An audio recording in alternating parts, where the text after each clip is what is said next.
Good afternoon, ladies and gentlemen, and welcome to the first ever Pace Athletics Alumni Spotlight, presented by New York Presbyterian, the official healthcare provider of Pace Athletics.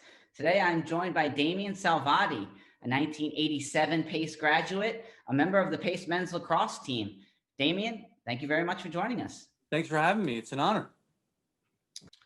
Damian, you're our latest addition to our alumni board, which is a leadership group within the department, a relatively new initiative, I think established in 2018.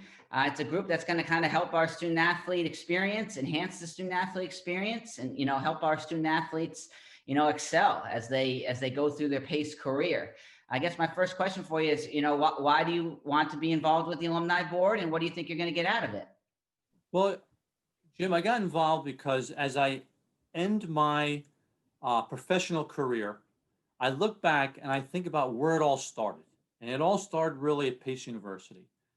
I remember when I was graduating from Pace, there were lots of people who were at the end of their careers who were giving me advice. They were mentoring me. They were pointing me in the right direction. And now, since I'm ending my career professionally, I'm at that stage where I want to help people. I want to give back what people gave to me. I want to give them that great advice. I want to mentor them. I want to point them in the right direction. So now is the right time for me. If you had asked me 10 years ago to join, I was too busy working, traveling, and I couldn't give that commitment. But now I'm ready to give that commitment. As I mentioned previous, you're 1987 graduate, men's lacrosse player, played 4 years. What do you kind of remember about those days in college, as a member of the lacrosse team? Well, what I remember is our first year we were a club team, and then the last three we were Division III. I remember playing for Coach Mo Holland, who I had the honor and pleasure of just getting to know him. He no doubt made me a better lacrosse player every year. I certainly wasn't the best guy on the field at any of those times, but Coach Mo Holland, but I could tell you I worked hard, I practiced hard, I played smart.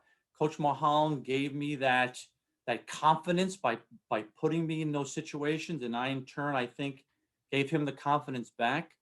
I remember riding the bus with those guys for all those years, and there was no social media back then. There were no phones, so we had to talk to each other. We were laughing a lot, joking around. Afterwards, we'd go out for burgers.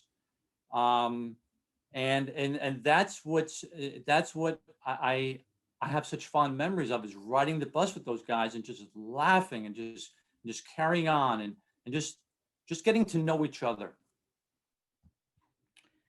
Yeah, you mentioned, you talk about Coach Mo Holland, still with the program as an assistant coach. Did you kind of envision a scenario where, we're in 2020, and Coach would still be roaming the sidelines? Never in a million years. But am I surprised? No, because he's a fantastic human being, a fantastic coach. He's gonna be doing this for many more years to come. Um, I tell you, one of the fondest memories I have with Coach Mo Holland is sitting at the table of his Hall of Fame induction for Pace. It was an honor for me to be there, and to see one of my coaches get inducted. It was a great memory. I'm glad I was there for that, and he deserves every single bit of it. He was such a great teacher, a great coach. He didn't need to discipline all of us back then because we listened to him. And so I mean he was top notch, and I'll forever be grateful to him. Now let's, shift gears a minute. Upon graduation, you went into a career in law enforcement, and for nearly 30 years, you've been a special agent in the federal government. Do you think that some of the things you learned, while a member of the men's lacrosse team, some of those values maybe instilled to you playing lacrosse has kind of helped you as you kind of went onto the quote unquote real world? Right, right. I think I can. I could tell you that when you play a sport for 4 years, um, and you have different teammates over those years, and you meet so many different people, you learn to deal with people's egos, their attitudes, their demeanors. So as you graduate and you enter the real world, I entered the world of law enforcement. So it's helped me deal with people who have different egos than me. I'm talking my coworkers, my colleagues, people I talk to on a daily basis.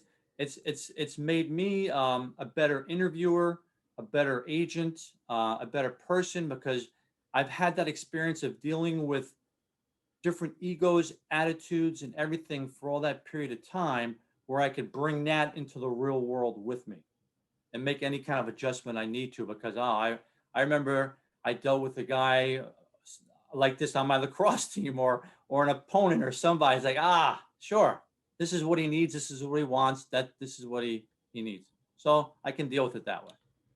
It's awesome. That's really all I have for you, Damian. Thank you very much. It's our first alumni spotlight. Damian, I appreciate you joining us. Thank you, Jim. Thanks for having me.